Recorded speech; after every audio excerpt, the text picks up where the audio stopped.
Assalamualaikum, selamat malam semuanya. Waalaikumsalam, selamat malam Bu. Apa kabarnya? Pada sehat? Alhamdulillah baik Bu. Alhamdulillah ya. Oke, kita sambil nunggu teman-teman yang lainnya ya. Untuk tugasnya yang minggu lalu itu sudah saya cek ya sebagian. Baru ada berapa orang ya? 12 kalau nggak salah yang mengumpulkan.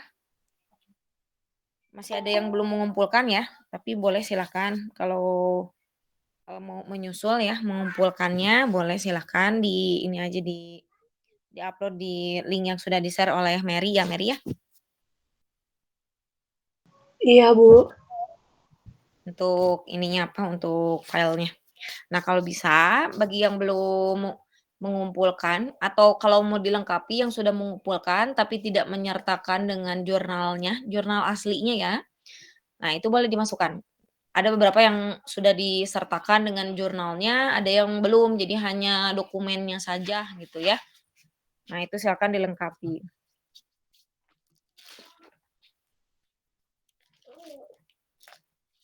Oke, jadi malam ini kita coba bahas ya implementasi data mining dengan hasil dari hasil review tugas kalian minggu lalu ya.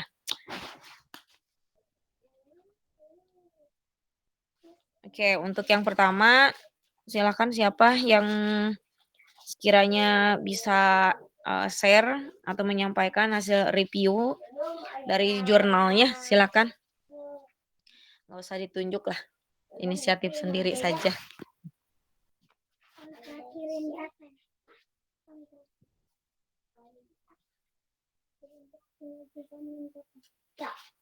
Silakan. Saya baru baca yang siapa ya? Tadi itu Mary kalau nggak salah. Mary, kemudian yang Noval. Kemudian punya Gita Erika. Nah itu baru saya baca beberapa. Boleh silakan siapa aja yang mau share screen. Kemudian menyampaikan hasil review jurnalnya.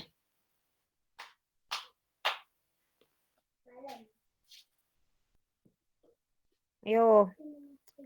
Masa malu-malu seperti mahasiswa semester 1.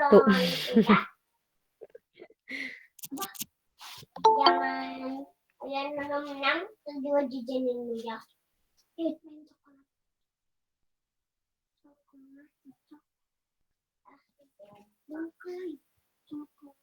Yo, siapa? Mau saya tunjuk aja nih. Mau nggak mau nanti harus presentasi. Oke, saya cek lagi ya sebentar untuk filenya.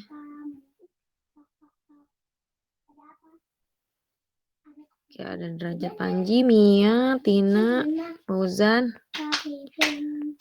Dari ini aja dulu. Dari Mary Yulia aja dulu. Mer bisa share screen? Ada langit. Langit.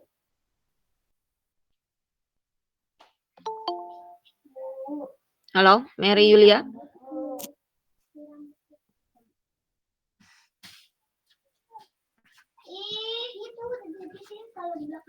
Halo Mary. Oh, nggak bisa ya, nggak kedengeran, lagi ke belakang mungkin. Oh, Naufal dulu saja tuh ya yang sudah saya baca. Naufal Jaki, nah, bisa share screen dan menyampaikan hasil review jurnalnya.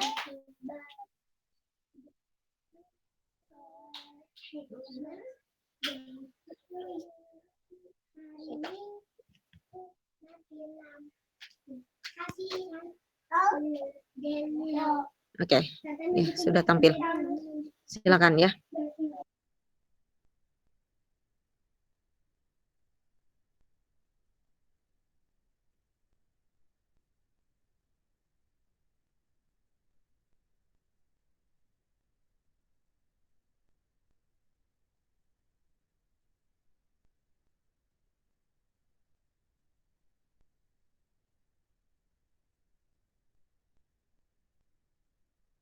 Waalaikumsalam warahmatullahi wabarakatuh.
Ini, nggak usah lah, udah ini sampai hasilnya? Oke, yang ini aja dulu bacanya.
Oke.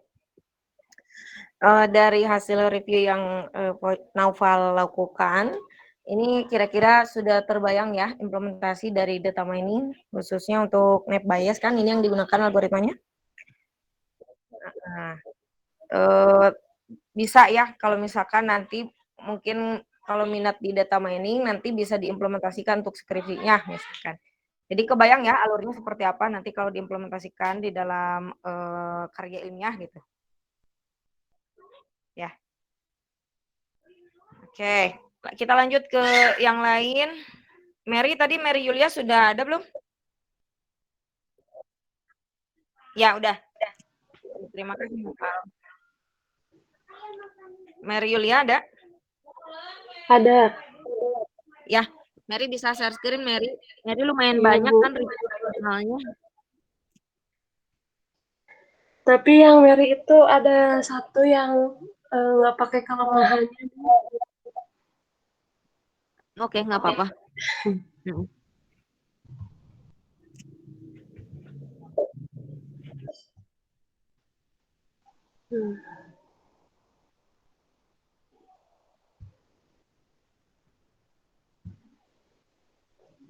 Sudah terlihat, Bu? Iya, sudah terlihat. Silakan. Ya, saya akan mereview jurnal data mining.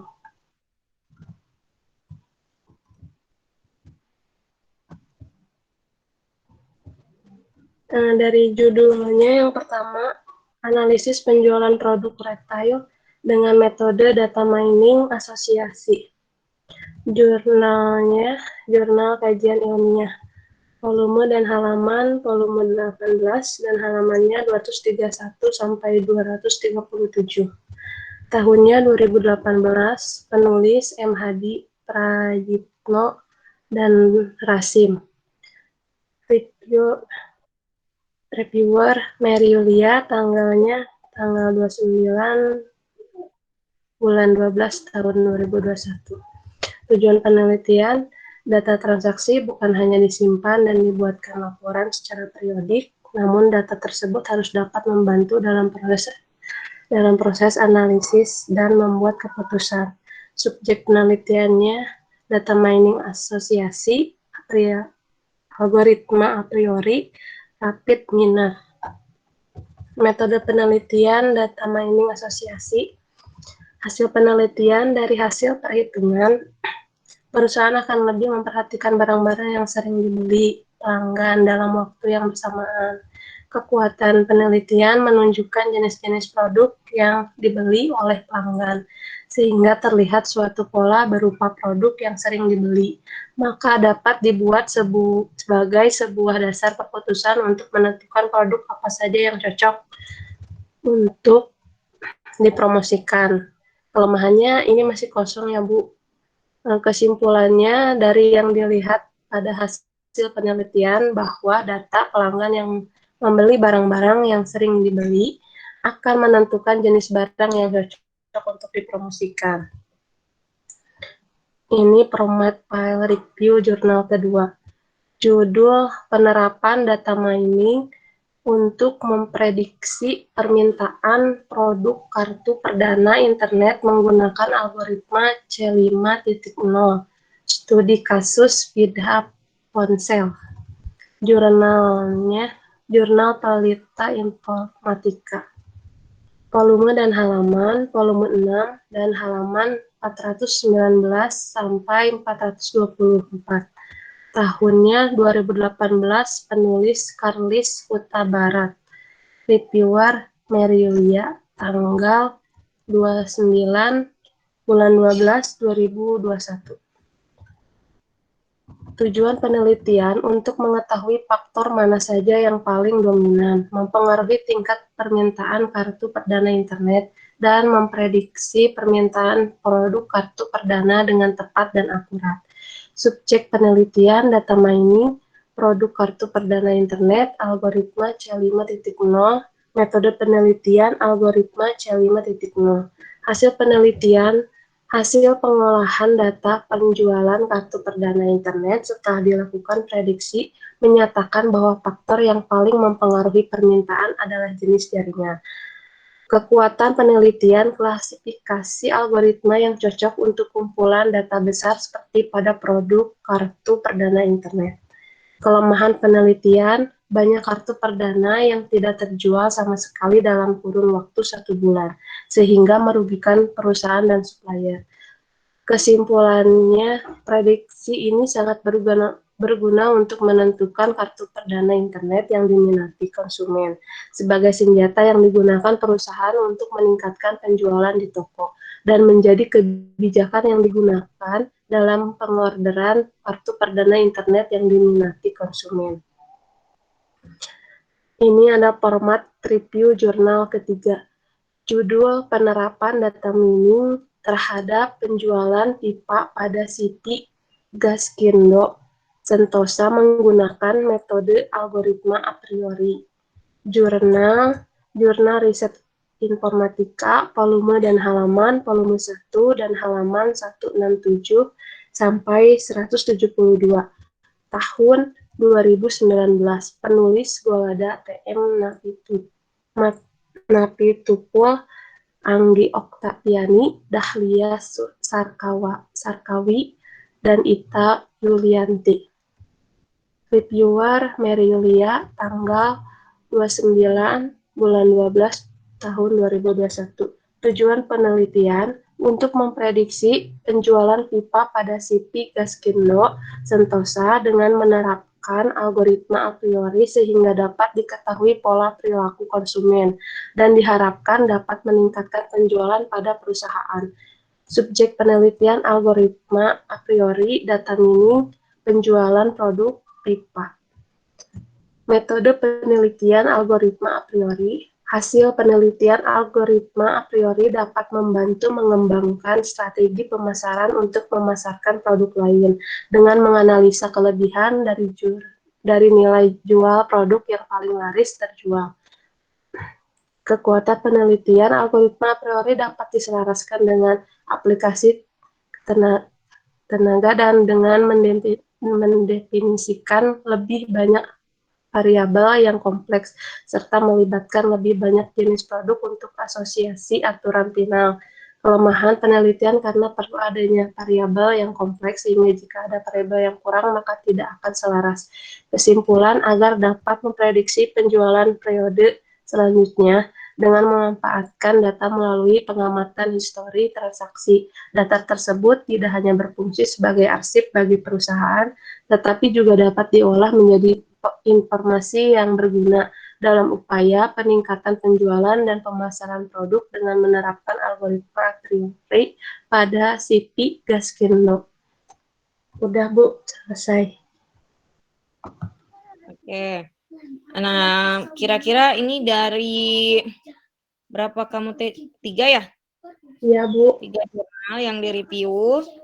Ini kira-kira semuanya bisa Mary pahami nggak alurnya gitu, seperti apa penerapannya? Yang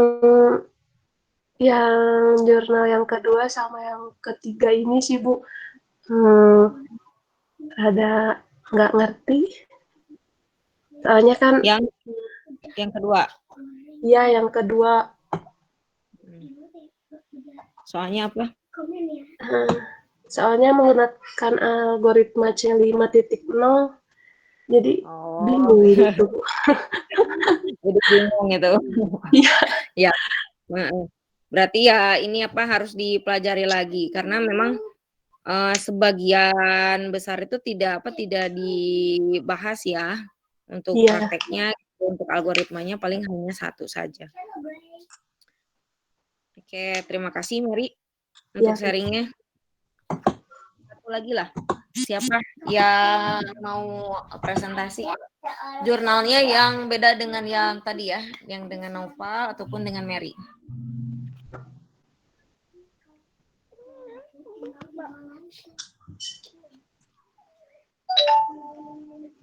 Ada, silakan.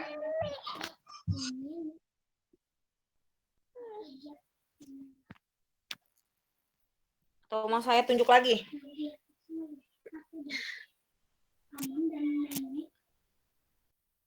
Ya udah ditunjuk aja ya sebentar. Saya cek dulu. Ini tuh ada foldernya tapi nggak ada datanya ini.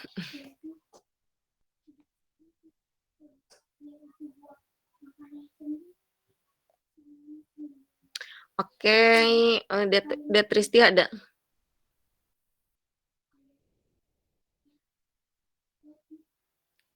Detristi nggak ada kayaknya ya. Di listnya nggak ada. Oke, ganti.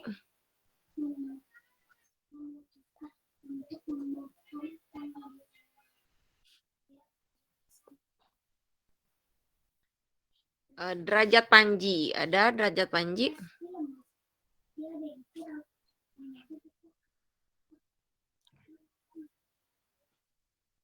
Halo, Derajat Panji, bisa dengar suara saya?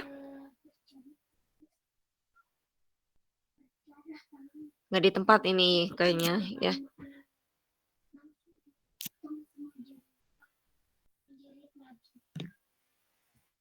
Oke, yang lain tuh. Ini yang mengumpulkan baru sedikit. Terus ada 2 folder yang apa? Ada namanya tapi nggak ada isinya.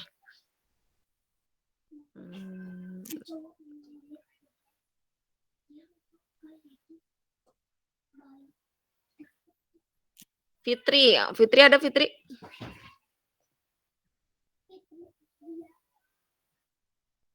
Fitri? Ibu, maaf, Fitri sama Detristi lost connection tadi, Bu. Tapi nanti Cina lagi dicoba masuk lagi. Jaringan kayaknya ya. Iya. Ya udah, Gita aja tuh, Gita bisa share untuk review jurnalnya. Kita udah ngumpulkan kan ada 2 jurnal ya Gita reviewnya. Iya, Bu. Bisa share screen gitu ya? Ya, sebentar, Bu. Oke.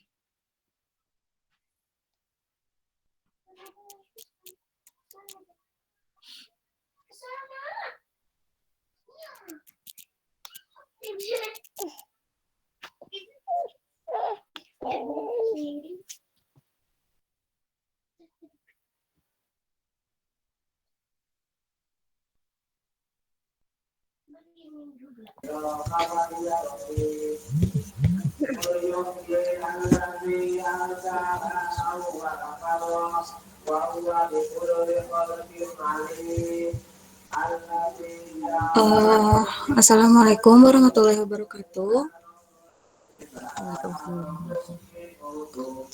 Untuk jurnal yang pertama berjudul penerapan data mining untuk analisis pola pembelian konsumen dengan algoritma FP Growth pada data transaksi penjualan spare part motor. Jurnalnya dipublikasikan oleh Klik, yaitu kumpulan jurnal ilmu komputer. Volumenya volume 5 nomor 1 pada Februari 2018, tahunnya 2018. Penulis jurnalnya Alvanisa Anurullah, Fajrin Algifandri Maulana. Untuk reviewernya Gita Erika Suci, tanggal 30 Desember 2021.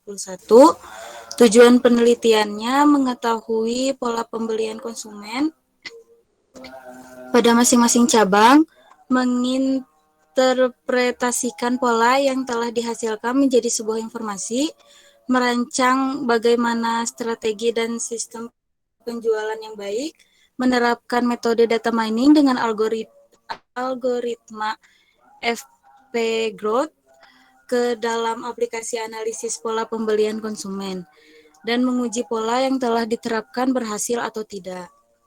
Subjek penelitiannya di TB Damar CV Jahaja Baru Padang. Metode penelitiannya deskripsi kualitatif atau algoritma FP Growth. Hasil penelitiannya menerapkan metode data mining dengan algoritma FP Growth ke dalam aplikasi untuk analisis pola pembelian konsumen sangat bermanfaat bagi perusahaan tersebut, karena TB Damar akan mengetahui spare part mana yang banyak dibeli dan membantu dalam pemesanan spare part pada kantor pusat. Kekuatan penelitiannya, implementasi algoritma FP Growth pada aplikasi RapidMiner dimulai dari input data penjualan yang akan menjadi database pada Microsoft Excel. Kemudian data akan diproses menggunakan aplikasi RapidMiner, lalu pembentukan support dan confident, dan terakhir akan menghasilkan strong rule. Kelemahan penelitiannya di dalam implementasi data, jika semakin banyak data yang diambil, maka hasilnya akan semakin akurat. Kesimpulan, implementasi algoritma FP Growth pada perusahaan sangat membantu perusahaan tersebut untuk menginput data penjualan menjadi database pada Microsoft Excel, tetapi akan lebih baik jika data yang diambil lebih besar atau lebih banyak karena hasil yang didapatkan akan semakin akurat. Untuk jurnal yang kedua, judulnya Penerapan Data Mining dalam Pengelompokan Penderita Thalassemia. Jurnalnya diterbitkan oleh Jurnal Nasional Teknologi dan Sistem Informasi. Untuk volume dan halamannya, volume 3 nomor 2 pada tahun 2017, tahunnya 2017, penulisnya Henny Sulastri dan Acep Irham Gufrani. Reviewernya Gita Erika, tanggalnya pada 30 Desember 2021. Untuk tujuan penelitiannya untuk mengelompokkan data kriteria penderita thalassemia berdasarkan umur, HB level, dan kebutuhan jumlah darah dengan pendekatan data mining menggunakan algoritma K-means, sehingga memberikan informasi dan pengetahuan berupa tabel dan grafik tentang pola kriteria dari penderita penyakit thalassemia. Subjek penelitian di penderita thalassemia yang ada di wilayah Tasikmalaya. Metode penelitiannya algoritma K-means. Hasil penelitiannya berdasarkan penelitian ini dapat dijadikan acuan yang dapat dilakukan baik oleh orang tua atau penderita, pengurus POPTI, dan pihak tenaga medis, mulai dari menjadi acuan pelaksanaan transfusi dan menjaga kadar HB, persediaan labu darah, pemberian obat kelasi besi, dan rekomendasi untuk operasi pengangkatan limfa. Kekuatan penelitian ini dapat digunakan atau menjadi acuan yang baik bagi para orang tua atau penderita, pengurus POPTI, dan tenaga medis, dan sebuah acuan untuk mempermudah menjaga kadar HB. Kelemahan penelitian tidak dilakukan analisis dan perhitungan yang sama dengan menggunakan algoritma clustering data mining yang berbeda, sehingga dapat dilakukan perbandingan terhadap hal yang didapatkan.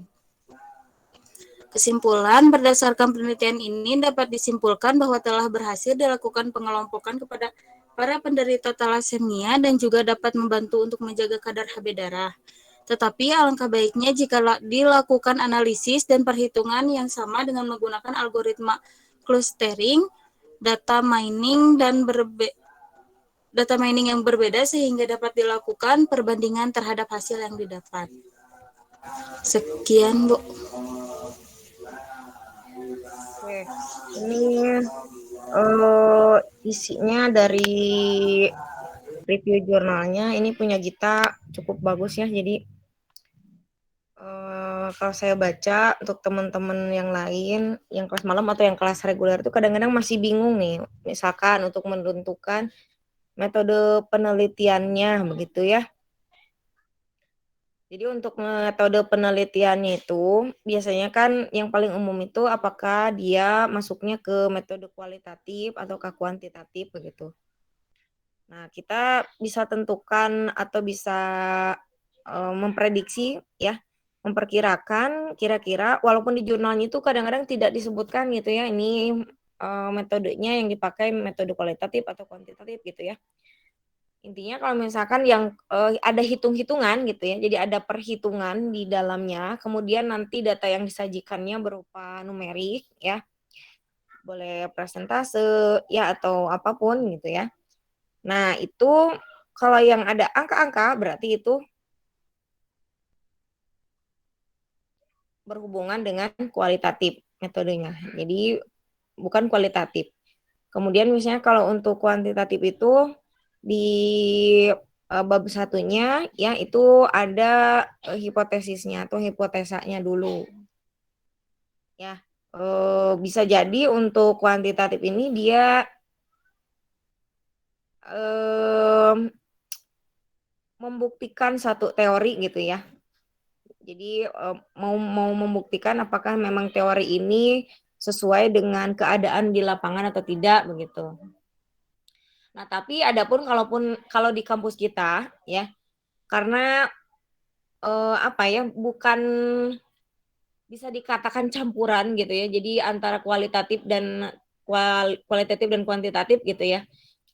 Karena di awalnya itu untuk di bab satunya itu dia tidak menjelaskan bahwa memang mau menggunakan atau membuktikan suatu teori gitu ya di satu masyarakat. Nah, isinya tuh bab satunya kualitatif. Hanya saja di bab 4-nya karena ada perhitungan-perhitungan gitu ya. Untuk pengujian biasanya. Untuk pengujiannya.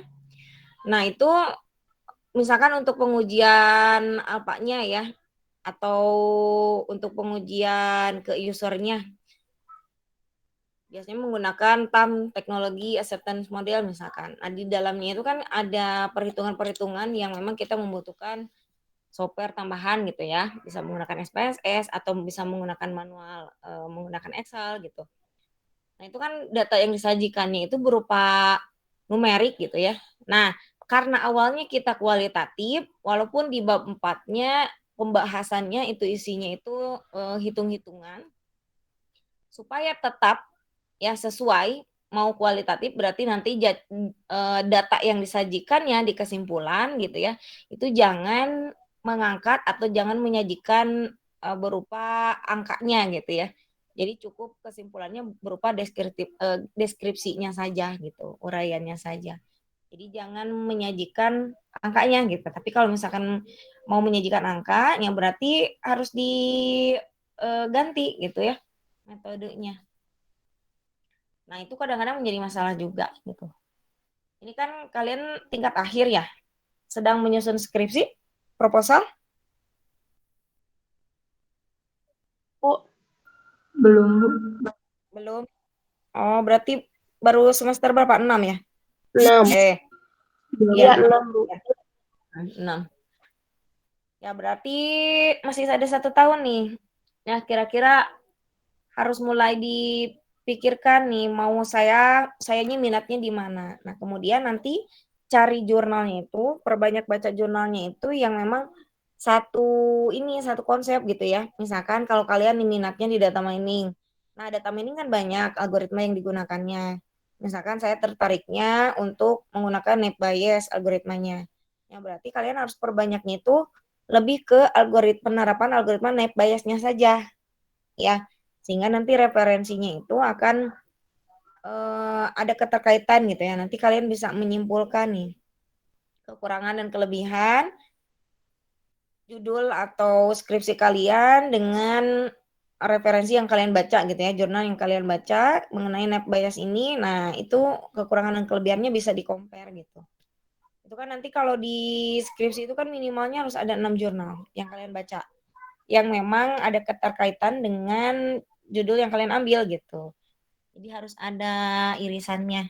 Nah, nggak bisa misalkan walaupun data mining, tapi yang satu bahasnya tentang C45, yang satu bahasnya jurnalnya tentang net biasnya gitu ya, atau yang lainnya. Nah, nggak bisa. Jadi tetap harus satu konsep ya. Tapi di sini kayaknya ada yang nggak ada yang ngambil skripsi ini. Ada Bu, saya Bu. Oh, Abim ya? Ya Bu. Oke, Abim ngambil apa judulnya, Bim? Saya, bentar Bu. Saya tuh ngambil mana ya? Bentar Bu.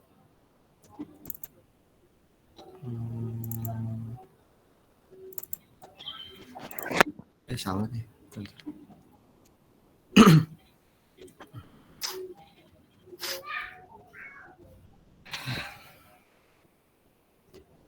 perancangan sistem informasi, Bu, berbasis web. Nah, jadi kalau untuk perancangan sistem informasi, kalau untuk sekarang gitu ya, dari hasil rapat kemarin itu kalau yang berhubungan dengan sistem informasi itu biasanya kalau sekarang itu harus memaksimalkan, jadi harus diangkat tentang penerapan algoritmanya ya kalau sistem informasi. Kalau biasanya kan kemarin-kemarin kalau sistem informasi yang penting buat aplikasinya aja, ya kan?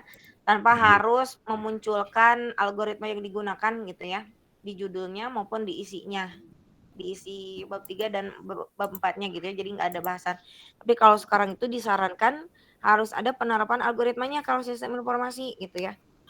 Nah kemudian kalau option yang lain, kalau misalkan karena teknik informatika itu sama dengan yang lainnya gitu ya, industri ataupun di kafe, nah DKP sebetulnya yang harus buat produk kan DKV itu.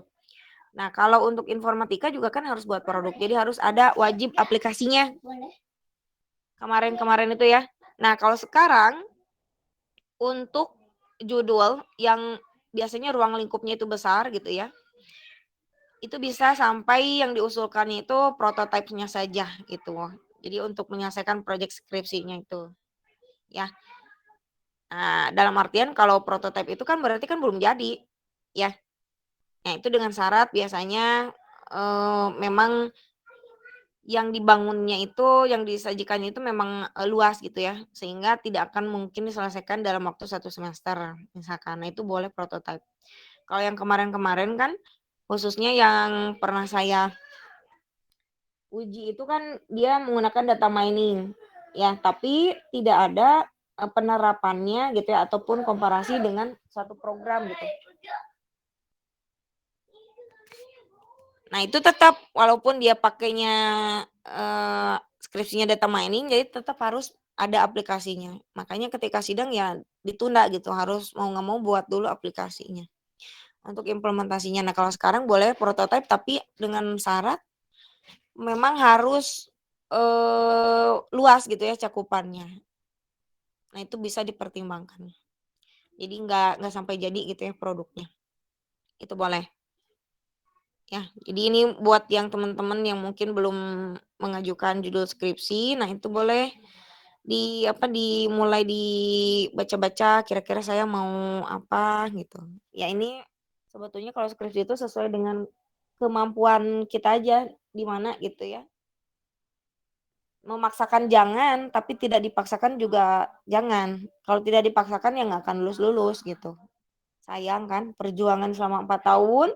Nah, di semester terakhir kalian tidak bisa memaksimalkan potensi kalian gitu ya. Nah, itu. Seperti itu. Ya. Nah, untuk ini untuk yang praktikum menggunakan honest data mining ya, asosiasi dengan clustering. Itu kan saya sarankan menggunakan dataset sendiri ya. Jadi silakan dibuat dataset sendiri ya. Jika bisa diusahakan. Nah, kalau nggak bisa boleh menggunakan dataset yang ada. Minggu depan kita coba untuk presentasi orange data mining-nya ya untuk asosiasi dan juga clustering. Kalau klasifikasi kan sudah kemarin. Sebelum UTS ya. Oke, ada yang mau ditanyakan dulu? Silakan. Atau ada yang mau didiskusikan? Bu, izin bertanya, Bu. Ya, Mary silakan. Di dalam data mining itu kan ada macam-macam algoritma ya, Bu. Nah, terus saya pernah baca ada algoritma support vector machine, Bu. Nah, kalau algoritma itu lebih tepatnya itu masuk ke metode penelitiannya itu ke kualitatif atau ke kuantitatif ya, Bu ya? Nah, ini tergantung nanti penerapannya, Mary. Ya, untuk algoritma itu apakah memang di dalam algoritma itu nanti kita disandingkan dengan pembuktian satu teori gitu ya. Jadi kita uji coba ke beberapa partisipan atau responden gitu ya. Nah, Nanti kalau misalkan memang kita uji cobakan terhadap, responden gitu ya, berarti itu masuknya nanti kuantitatif karena kan harus ada proses perhitungan begitu ya. Sehingga nanti menghasilkan suatu keputusan bagaimana nih kira-kira gitu ya kalau diuji cobakan. Tapi kalau misalkan hanya berupa, tidak ada uji coba gitu ya, jadi hanya berupa deskripsi nantinya itu ya yang dihasilkannya, nah itu masuknya kualitatif.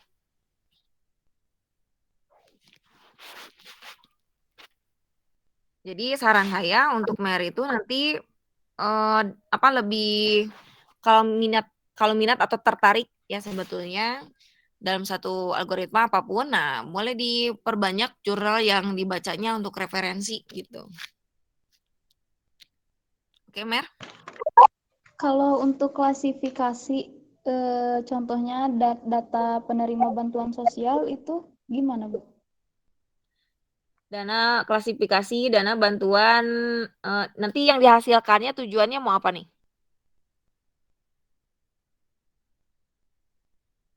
Untuk ini, Bu, pengelompokan jenis bantuan sosialnya gitu. Pengelompokan jenis bantuan sosial.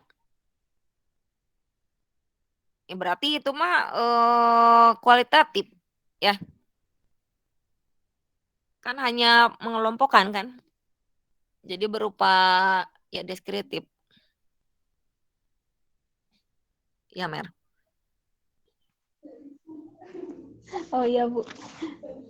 Jadi kalau kuantitatif itu yang lebih ke perhitungan aja ya, Bu ya? Iya, biasanya numerik lah. Yang Jadi hitung-hitungan. Ya, biasanya diuji cobakan dulu gitu kalau untuk kuantitatif. Jadi nanti keluar keputusannya nih kira-kira berapa persen yang termasuk A, yang termasuk klasifikasi B, yang termasuk klasifikasi C gitu.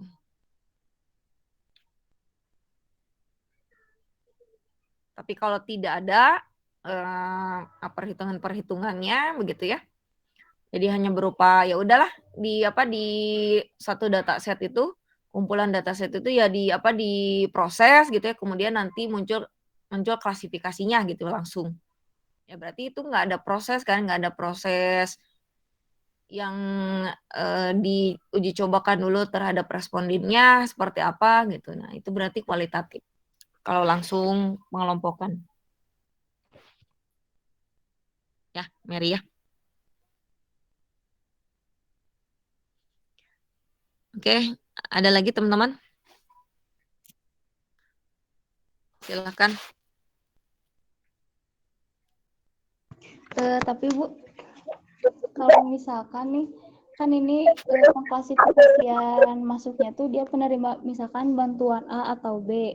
Nah, nanti kan dari bantuan A itu ada berapa persen, dari bantuan B berapa persen, terus keakuratannya itu berapa persen, itu tetap masuknya ke kuantitatif, Bu. Itu hasil dari persentase itu dari prosesnya atau data yang diambilnya itu dari mana?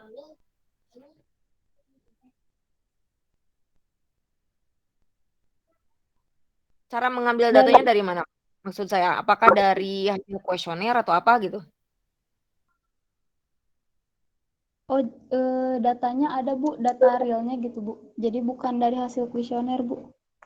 Oh, itu ngambilnya berarti dari misalkan klasifikasi untuk bantuan itu kan berarti berhubungan dengan misalkan untuk satu keluarga dia upahnya berapa gitu kan, anggota keluarga gitu. Iya, iya Bu, betul kayak gitu. Nah, seperti itu kan. Nah, berarti sebetulnya itu masuknya masih ke kualitatif. Ya. Jadi masih Oh tetap iya, masuk ke kualitatif. oh iya. Karena kan Iya. datanya itu dia tidak diperoleh dari hasil uji coba terhadap respondennya, tapi memang datanya itu ada sesuai dengan apa itu namanya identitasnya gitu ya. Misalkan Bapak A kerjanya di ini gajinya segini gitu kan. Kemudian tanggungan anggota keluarganya berapa gitu. Nah, itu saya rasa masih masuk kualitatif ya. Karena nanti kalau misalkan Mary ngambilnya kuantitatif, berarti di awal di bab 1 itu harus sudah membuat yang namanya hipotesis. Hipotesis itu perkiraan jawaban sementara gitu ya, hipotesisnya. Nah, berarti sebetulnya dari permasalahan yang ada itu kita buatkan solusinya dengan menerapkan satu teori misalkan ya. Nah, teori tersebut kita uji cobakan dulu nih ke respondennya gitu. Sehingga muncullah kemungkinan-kemungkinan atau jawaban sementara yang bisa kita jadikan atau yang bisa kita buat gitu ya, ABC. Nah, jawaban sementaranya. Nah, nanti disesuaikan gitu ya setelah perhitungan berapa persen yang masuk ke jawaban A, jawaban B gitu ya, hipotesis A. Jadi pembuktian gitu kalau untuk kuantitatif. Tapi kalau untuk walaupun ada perhitungan, tapi kalau data yang diperolehnya bukan dari hasil uji coba atau hasil diperoleh dari responden gitu ya. Nah, itu saya rasa masih masuk ke kualitatif. Jadi bukan kuantitatif ya. Sama halnya kalau misalkan nanti di bab 4 itu Mary ada ini pengujian gitu ya. Pengujian terhadap responden nih. Teknologi acceptance model gitu ya. Nah, itu kan di situ ada pengujian terhadap apakah mudah digunakan gitu ya aplikasinya gitu ya. Dan sebagainya. Nah, itu kan ada perhitungan-perhitungannya karena melibatkan kuesioner gitu ya. Nah, itu masuknya tetap kualitatif ya. Jadi walaupun ada persentasenya, tapi nanti di kesimpulannya itu tidak boleh dimasukkan angka-angkanya gitu ya, persentase berapa. Nah, itu nggak harus masuk ke kesimpulan. Hanya untuk menghasilkan deskripsinya saja nanti di kesimpulan gitu. Jadi disebutkan gitu. Karena kita merunut ke bab satunya. Jadi kalau bab satunya saya katakan kualitatif, berarti ya sampai ke kesimpulannya juga harus ikut kualitatif. Itu Mer ya. Nah, kalau misalkan kurang jelas bolehlah nanti sambil di ini kalian pelajari lagi kualitatif, kuantitatif gitu ya.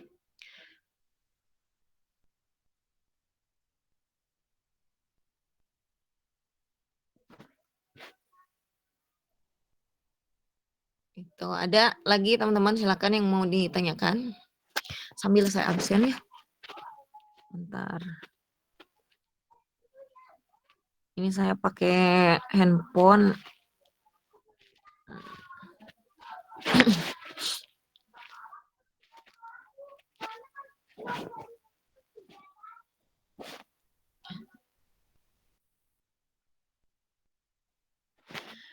Oke, saya absen dulu. Yang pertama Alvin izin tadi katanya ada keperluan. Alia Rahmawati ada? Hadir, Bu. Oke, Bayu Pamungkas ada? Hadir, Bu. Oke, Chandra Octavianus. Hadir, Bu. Oke, Dedi Iskandar. Dedi hadir, Bu. Oke, Tristi Nurhaliso. Keluar masuk tadi ya? Iya, Bu, jaringannya masih ini, Bu. Iya. Oke, kemudian Raja Panji. Hadir, Bu. Maaf, Bu, tadi kata Mary manggil ya, Bu ya. Maaf, lagi di air. Dipanggil. Lagi di air. Fauzan Rizalul Ulum. Fauzan ada? Fauzan Rizalul Ulum? Nggak ada. Fitri Apriani. Hadir, Fitri Bu. Apriani. Oke, Gita Erika ada ya. Irman Darul Hadir, Bu. Mutakin. Irman Darul Mutakin. Nggak ada. Irfan Sandi Saputra. Irfan Sandi Saputra. Nggak ada. Mary Nur Halimah. Ada. Mary Yulia. Ada tadi ya. Ada, Bu. Mia Mujani. Hadir, Bu. Mila Kresna. Hadir, Bu. Oke, Muhammad Abim. Ada Hadir, ya? Bu. Jaki ada. Neni Nuraini. Neni Nuraini ada? Tidak ada. Nurman Putra. Hadir, Bu. Orlando Sagala. Orlando nggak ada. Peri. Peri nggak ada. Ridwan Nurul Hidayat. Ridwan. Ridwan nggak ada. Rizal Hamdani. Rizal Hamdani. Nggak ada. Tetep Dendi. Tetep Dendi juga nggak ada. Terakhir Tina Nurul Holisoh. Tina Nurul. Tidak nulis Sebentar. Sandi, Bu. Ini saya keburu ada yang nelpon, saya pakai handphone. Soalnya ini laptopnya ada masalah sebentar. Ya, Bu, Oke, Tina hadir, Bu. Nurul Tidak ada nulis ya. Sandi.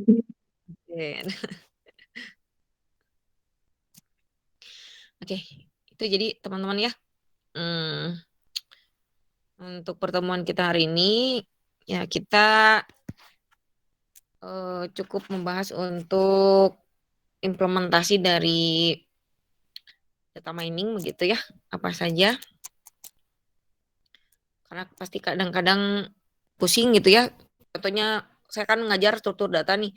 Mahasiswa itu suka nanya, "Bu, kalau struktur data itu untuk apa gitu ya? Kalau misalkan dipakainya di diimplementasikan." Ya udah saya suruh cari jurnal gitu ya sama dengan kalian ya supaya terbayang maksudnya. Jadi kalau untuk sebetulnya untuk setiap mata kuliah ya kalau kalian penasaran itu cari aja jurnalnya pasti ada implementasinya. Contohnya kalau untuk struktur data nih ya, searching kan algoritma searching, algoritma sorting itu ada implementasinya gitu ya. Implementasinya di mana? Ya diantaranya kalian mudahnya itu cari jurnal gitu ya tentang algoritma tersebut mau searching mau apapun gitu ya. Atau kalian nih pernah belajar teori graph gitu ya. Nah, teori graph ini ngapain sih belajar teori graph gitu ya?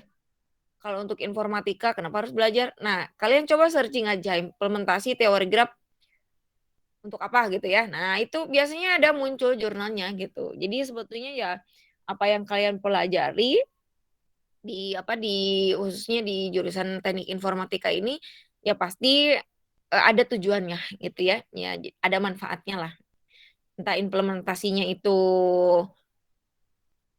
hanya berupa comparison ya. Jadi di-compare antara misalkan satu algoritma dengan algoritma yang lain ya di satu bahasa pemrograman yang sama atau kebalik. Jadi dua bahasa pemrograman yang berbeda menggunakan algoritma yang sama gitu ya. Nah, ini kira-kira algoritma tersebut ini cocok enggak gitu ya atau lebih cepat di yang mana gitu ya di bahasa pemrograman A atau di bahasa pemrograman B gitu. Nah, itu banyak ya. Sebetulnya itu bisa juga kalian jadikan skripsi gitu. Nah, komparasi. Tapi enggak lah kalau untuk teknik informatika karena sekarang itu masih tetap harus buat produk gitu ya.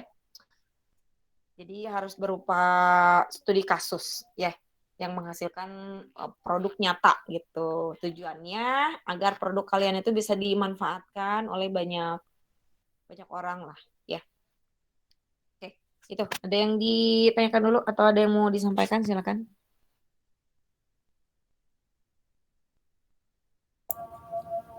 Bu, izin bertanya, Bu. Ya, Bim. Jadi untuk skripsian dengan tema data mining itu kurang atau masih bisa dipakai, Bu? Bisa. Kalau untuk data mining masih bisa, Bim. Tapi syaratnya itu tetap harus buat aplikasi. Misalkan ini Abim mau buat aplikasi yang di-compare dengan aplikasi yang sudah ada ya untuk pemroses data mining contohnya bisa rapid miner gitu ya atau bisa dengan orange data mining. Nah, itu Abim mengkomparasi misalkan ya satu algoritma gitu ya dengan menggunakan tools yang sudah ada gitu ya, mau RapidMiner atau yang lain atau Orange Data Mining gitu ya. Dengan algoritma tersebut menggunakan aplikasi yang Abim buat gitu ya. Nah, itu bisa. Jadi tetap walaupun ngambil data mining tapi tetap harus buat produknya gitu. Masih bisa, itu masih rame data mining ya. 2 atau 3 tahun ke belakang itu masih baru rame sebetulnya data mining kalau di STTB. Ya, biasanya kebanyakan ya itu sistem informasi ya, Abim. Seperti Abim. Tapi untuk sekarang Iya Bu, banyak banget Bu. iya. Jadi sekarang itu makanya ditambah ininya tantangannya. Jadi kalau sistem informasi seperti Abim ini harus menambahkan algoritma di dalamnya gitu. Misalkan kamu buat sistem informasi yang di dalamnya itu ada atau membutuhkan pencarian data gitu ya. Boleh Abim misalkan pakai algoritma searching gitu ya, binary search misalkan ya. Nah, boleh di situ sistem informasi pencarian data menggunakan algoritma binary search gitu, itu boleh. Jadi itu harus melibatkan algoritma gitu kalau untuk sekarang Bim. Jadi nggak bisa cuman buat sistem informasi kemudian buat aplikasinya gitu. Nah, itu nanti ditanya gitu, itu di mana sisi keunikannya gitu. Karena kan sudah banyak gitu kalau untuk sistem informasi saja. Nah, S1 sekarang ini difokuskan metode apa yang kalian gunakan ya. Kemudian kalau tidak metode algoritma apa yang kalian terapkan gitu ya. Nah, itu lebih ke situ kalau sekarang. Ya. Karena pandangannya katanya kalau hanya buat aplikasi seperti itu mah D3 katanya gitu. Makanya ya kalau S1 sebetulnya harus lebih mempraktekkan gitu ya teori yang sudah didapat. Nah, itu dipraktekkan atau diimplementasikan dengan skripsinya gitu, dengan tugas akhirnya gitu ya.